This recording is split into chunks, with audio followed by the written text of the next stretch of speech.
first fellowship, which was around happiness and health. And then I'm going to end with my current research focus, which is around social interaction and social isolation. So this story is from when I was a child, and I'm not sure if you remember how exciting it was to play with other children's toys.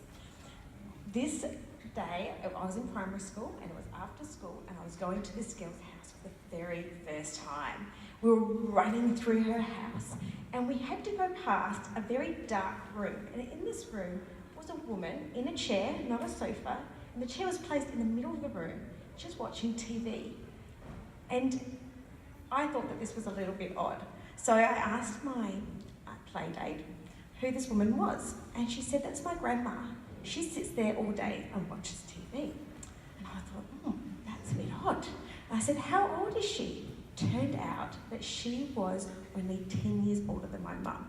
And that really worried me. I thought, my mum's going to be sitting in a dark room watching TV all day in 10 years' time. And obviously, that didn't happen. I'm very fortunate. My mum's very active still. But I've always thought about this woman sitting in the dark room. She didn't look like she had any physical ailment. She didn't have a walking crane next to her. Obviously, that's not always an indication of people's ill health. But I've often wondered what caused her lifestyle to be this way, and why wasn't she seeking more interaction in her life or more enjoyment in her life with all the activities that life has to offer. So, next slide is congratulations for being here and not in that dark room. Thank you so much. This next slide is about another underarching element to my research, and that is the definition from the World Health Organization of health. So health is a complete, positive, physical, mental and social well-being, not merely the absence of disease or infirmity. And I think that we all need to remember that social well-being is part of our health. So now I'm going to move on and tell you a little bit around my first fellowship. So the National Medical and Research Council funded me to look at the relationship between happiness and physical health. I'm not going to talk about my results today, but I'm going to talk to you about 3 tactics that are evidence-based for improving your happiness. Mindfulness. I'm not going to describe what mindfulness is. You can Google it. It has dramatically increased the amount of resources for mindfulness over the last 10 years. These are 2 very popular apps. One's called Smiling Mind, the other one is Headspace. And if one doesn't work for you, try another one. There is evidence here that this improves your happiness. The second aspect of improving your happiness is gratefulness. And here are 2 tactics. One is called a gratitude diary and the other one are thank you letters. So a gratitude diary is a book that you keep next to your bed, and you can write 3 or as many as you like aspects of things that you're grateful for every day. You can repeat yourself. It doesn't have to be new things every day, but it's to remind ourselves the things that we're grateful for, the things that are positive in our lives, which we can often forget. Thank you letters can be thanking someone for something that happened today, yesterday, or it can be over a decade or decades ago.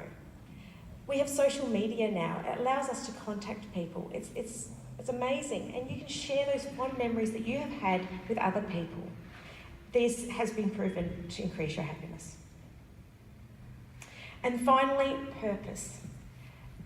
Generally, when we are at work, in working life, we tend to put a lot of our purpose towards working, but once we move away from paid work, we have to seek this sometimes a little bit more. So we could, with goal setting, you could make goals for today, this week, next year, this year, or your lifetime. So if you haven't started a bucket list, today maybe is your opportunity. And when you're creating these goals for yourself, think about whether the activities are valued by other people and whether or not you enjoy them. I would say that having activities that you value and enjoy would be great on your list. We had some people talking to you earlier about volunteering, and there is evidence that volunteering improves your happiness. And personally, I believe it's because it's hitting 2 of these 3. It's hitting gratefulness and purpose. So if you are considering volunteering, please talk to the people in the foyer about that opportunity. Now I'm going to move on to my current research topic around social isolation. And I'm funded by the Heart Foundation to specifically look at social isolation and cardiovascular disease. But today I'm going to be talking to you more broadly about social interaction. When I discuss social interaction in the academic literature, we talk about three things. First of all, social isolation. So this is an objective measure. This is something that is pretty obvious to somebody else. So it's whether or not you live alone, for instance, or if you have a partner. We also talk about social support. So this is more subjective. It's whether or not you feel that you have people around you that are supporting you and that there are activities that you can access and engage in. And then we have a term called loneliness. Again, this is a subjective experience, and it's feelings of being alone. So, for instance, people can have support around them, but potentially it's not the right type of support, and you can feel alone in a crowd. So keeping these things in mind, the idea is to be socially supported and not lonely. So 1 in 5 Australians aged over 65 are currently categorised as socially isolated. Internationally, this rate is actually only 6 to 10%, but in Australia it's more like 19%. So there's something going on in Australia.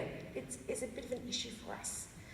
The Australian Institute of Health and Welfare have stated in their latest report that social isolation is a key issue allied with aged care for older adults.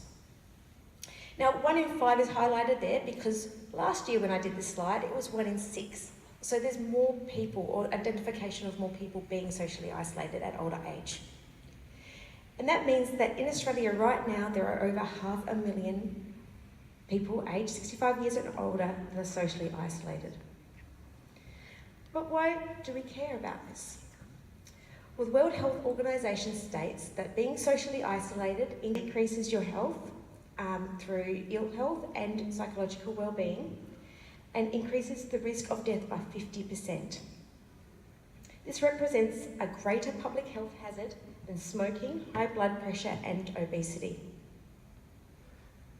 We also know from international literature that social isolation is associated with an increased risk of dementia, 64% greater risk.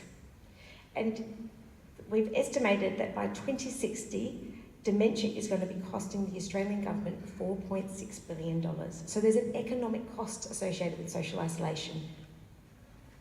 I'm involved in a cross-country study looking at people over time with social interaction, cognition and dementia as the outcomes.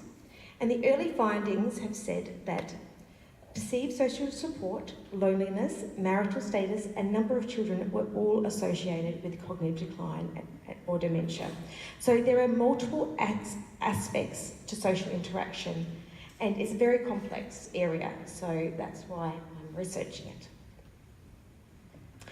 Last month, some researchers in Melbourne published some findings, and what they'd done is they'd injected gut cancer into mosquitoes. They'd put half of the mosquitoes in social isolation circumstances, so in their own vials, and they put the other half in the same vial. So they were engaged in a social environment, so to speak.